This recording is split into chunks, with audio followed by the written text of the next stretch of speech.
Good morning friends. आज का हमारा टॉपिक है Thomas Hobbes, western political thinker का नेक्स्ट फिलोसफर। तो आज हम यहाँ पे सबसे पहले इसकी बायोग्राफी जानेंगे कि इसका जो बैकग्राउंड था, कब इसका जन्म हुआ। तो जो थॉमस होब्स था वो एक इंग्लिश फिलोसफर माने जाते हैं। उनके साथ साथ इनका जो बर्थ है वो 5 अप्रैल 1588 यानी कि 1588 को वेस्टफोर्ड विल्शायर में हुआ था। थॉमस होब्स का जन्म था एक्चुअल में, अगर मैं बताऊं उसकी लोकेशंस की, तो ब्रिटेन के मेलन्सबरी नामक स्थान में 1588 1588 में हुआ था। यही वह वर्ष था जहां जब अरमेडा का युद्ध हुआ था, यानी कि ब्रिटेन में उन दिनों अरमेडा का एक सिविल वॉर चल रहा था। और ब्रिटेन में बहुत ज़्यादा भय का साम्राज्य था, यानी कि लोग डरे हुए थे। मतलब सिचुएशन ऐसी थी कि लोग वहाँ पे डरे हुए थे। तो हॉब्स का ये कथन है कि अरमेडा के वर्ष में जब उसका युद्ध हुआ था वहाँ पे, उसकी जो जननी थी, यानी कि जो उनकी माता थी, वो मतलब अपने जन्म के बारे में थोड़ा सा अपना खुद का स्टेटमेंट देते हैं कि उनकी माता ने 2 बच्चों को जन्म दिया था। एक वो खुद को बताते हैं, दूसरा उसके साथ साथ एक फियर को बताते हैं, एक भय को, एक डर को बताते हैं। क्योंकि वो जो थॉमस हॉब्स का जब आप बैकग्राउंड देखोगे तो काफ़ी हद तक उसका जो पर्सनैलिटी है वो डरी हुई पर्सनैलिटी वहाँ पे शो होती है। क्योंकि जहाँ उसका जन्म हुआ था और जन्म के कुछ समय बाद भी, यानी कि कई सालों बाद भी, वो लगातार जो युद्ध था वो चलता रहा कंटिन्यू। तो ऐसी सिचुएशन में जब वहाँ पे उसने जो लोगों का जो माहौल था वहाँ का, वो बहुत ही डरावना था, बहुत डरे हुए लोग थे। तो ऐसे में जब बच्चा वहाँ पे मतलब बॉर्न होता है, उसके बाद वहाँ पे अपनी लाइफ स्पेंड करता है, तो बेसिकली बहुत ही नॉर्मल कंडीशंस ये हो जाती है कि वो भी वैसे ही वहाँ पे बिहेव करता है। वो खुद भी डरा हुआ होता है। तो इसलिए वो बोलता है कि वहाँ पे मेरे साथ साथ, यानी कि जब मेरा जन्म हुआ था, होप्स कहता है कि जब मेरा जन्म हुआ था तो मेरे जन्म के साथ साथ एक फियर का भी यहाँ पे बॉर्न किया गया था। एक फियर को भी यहाँ पे जन्म मिला था, एक डर को। तो इसके लिए उसको डर, इसलिए यानी कि वहाँ पे जो सिचुएशंस थी उस साम्राज्य में, इसलिए उसको डरपोक बना दिया। वह एक पादरी का पुत्र था, जो चर्च में होते हैं फादर, और इस नाते उसे बाइबल का बहुत ज़्यादा डीपली उसको ज्ञान था, उसको नॉलेज थी। बट उसके जो धर्म के प्रति जो प्रारंभ से ही उसकी जो आसक्ति थी वो बहुत कम थी। यानी कि ज़्यादा वो रिलीजन्स में मतलब रिलेट नहीं करता था, क्योंकि उसका जो एक्टिविटी थी वो बिल्कुल उससे डिफरेंट थी। तो माम्सबरी तथा ऑक्सफोर्ड में उसने शिक्षा प्राप्त की, और विश्वविद्यालय छोड़ने के बाद, यानी कि यूनिवर्सिटी वहाँ से अचीव करने के बाद, एजुकेशन जब उसकी कंप्लीट हो चुकी थी, उसके बाद वह विलियम कैवेंडिश, जो बाद में डिविनशायर के अर्ल, एक वहाँ पे पोस्ट होती थी, वहाँ पे वो अर्ल हुए, उनके उत्तराधिकारी का वहाँ पे शिक्षक बना। यानी कि उस समय डिविनशायर के एक अर्ल हुआ करते थे, उनका एक उत्तराधिकारी था, उसका वहाँ पे एज ए उसने उसको टीच कराया, उसने वहाँ पे उसका टीचर बना हुआ था। उसकी इस तरह की जॉब उसने स्टार्ट की। इस परिवार के साथ उसका संबंध जीवन पर्यंत चलता रहा, यानी कि लाइफ टाइम तक वो उस परिवार के साथ में, जो मतलब रॉयल फैमिली थी, उस फैमिली के साथ में वो इंक्लूड हो गया। अटैचमेंट काफ़ी मतलब वहाँ पे अटैचमेंट देखने को मिलता है, और लाइफ टाइम तक वो उनके साथ जुड़ गया। इसने उसके बौद्धिक विकास पर काफ़ी गहरा प्रभाव डाला। क्योंकि जब किसी रॉयल फैमिली से कोई भी ऐसा, मतलब काफ़ी टाइम तक आप रॉयल फैमिली से रिलेट करते हो, तो वो सिस्टमेटिक किस तरीके से एक्टिविटी करते हैं, उनकी क्या लाइफ स्टैंडर्ड होता है, वो किस तरीके से राज्य को संभालते हैं, वो सब की नॉलेज आपको धीरे धीरे हो जाती है। यहाँ पे 1610 की थोड़ा सा बता देंगे, मतलब एक वहाँ पे इंसिडेंट की, कि उसने अपने शिष्य कैवेंडिश के साथ, कैवेंडिश उसका नाम था, कैवेंडिश के साथ यूरोप की यात्रा की।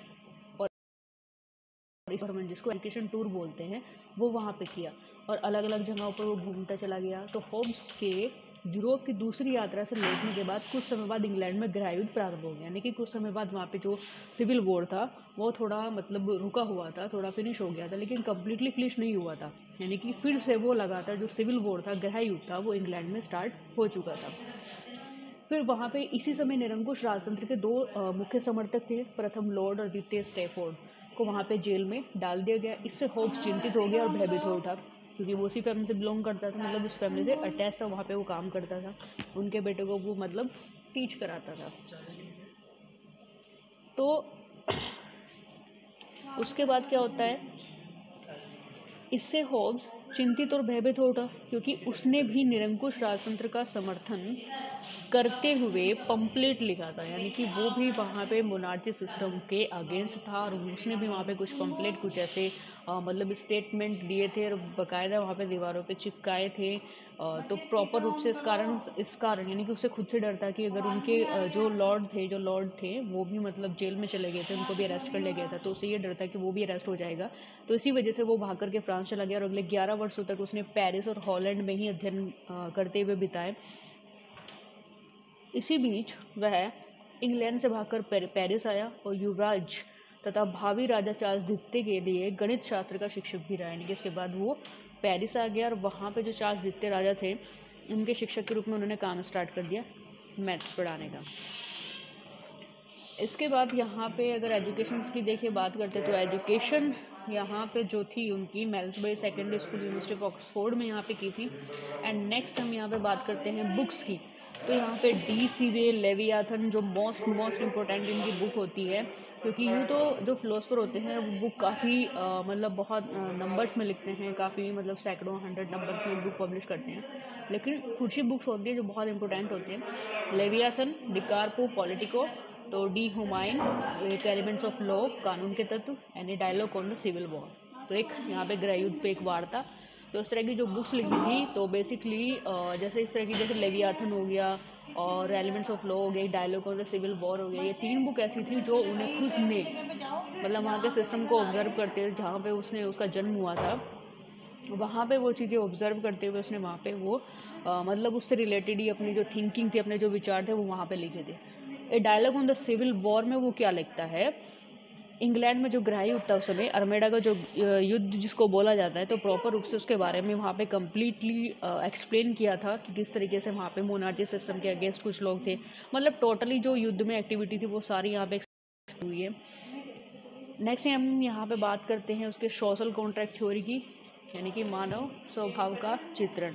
तो सबसे पहले हम यहाँ पे बात करते हैं होब्स ने देखिए जिस तरीके से उसका जन्म हुआ था, जहाँ उसका जन्म हुआ था और उस समय सिचुएशंस कैसी थी, वहाँ पे अर्मेडा का एक सिविल वॉर इंग्लैंड में चल रहा था। तो ऐसे सिचुएशंस में जब वो बड़ा होता है, बड़े होकर भी वो मतलब उसी सिचुएशंस को वहाँ पे फेस करता है, लगातार वहाँ पे इंग्लैंड में युद्ध उस समय भी चला होता है, तो उसके जो मानव चित्रण था यानी कि ह्यूमन नेचर था, उसके अकॉर्डिंग कैसा था कि स्वार्थी भयग्रस्त प्राणी के रूप में वो करते हैं, क्योंकि वो खुद डरा हुआ है और वो दूसरों को भी ऐसे ही मानता है कि जो ह्यूमन होता है वो डरे हुए होते हैं, जो स्वयं अपने हित और साधन की चेष्टा में लगा रहता है और अपने स्वार्थ के लिए वह निरंतर लड़ाई झगड़ा करता रहता है। यानी कि जो उसने वहाँ पे फेस किया वही चीज़ें उसने ह्यूमन नेचर के बारे में बताई। एंड नेक्स्ट यहाँ पे बात करते हैं प्राकृतिक अवस्था यानी कि नेचुरल स्टेट। तो राज्य की उत्पत्ति से पहले भी स्थिति को वो हॉब्स जो है वो प्राकृतिक अवस्था मानता था, यानी कि जब तक राज्य था, जब राज्य नहीं था उससे पहले की जो सिचुएशंस थी उसको हम नेचुरल स्टेट के नाम से जानते हैं। और यहाँ पे इस संबंध में होब्स ने लिखा है कि हम मानव स्वभाव के संघर्ष के 3 मुख्य कारण मानते हैं कि मानव में संघर्ष क्यों होता है। सबसे पहले कंपटीशन, दूसरा यश और यहाँ पे तीसरा है भय, यानी कि कंपटीशन में एक दूसरे को रिप्लेस करने के लिए हम संघर्ष करते हैं, दूसरा ग्लोरियस होने के लिए हम संघर्ष करते हैं, एंड तीसरा फियर को भगाने के लिए हम संघर्ष करते हैं, फियर से संघर्ष करते हैं। तो इस तरह की चीज़ें यहाँ पे बताई एक नेचुरल स्टेट के बारे में। फिर नेक्स्ट यहाँ पे बात करते हैं हम प्राकृतिक अधिकार या प्राकृतिक कानून।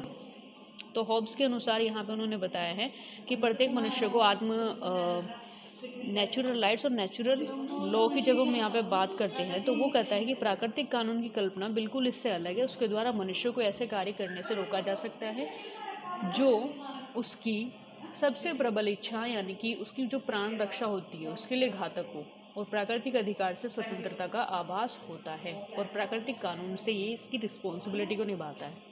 तो यहाँ पे उन्होंने नेचुरल राइट्स और नेचुरल लॉ को उन्होंने कहा कि नेचुरल राइट्स तो है कि सबको मतलब अपनी तरीके से जीने का जो राइट्स वहाँ पे मिला हुआ है, अधिकार वहाँ पे मिला हुआ है, लेकिन प्रॉपर रूप से जो नेचुरल लॉ ये डिफाइन करता है कि आप अपनी मर्जी से वो काम नहीं कर सकते जिस काम में आपको मतलब वहाँ पे डेथ का खतरा ज़्यादा बन जाता है, वो काम आप नहीं कर सकते।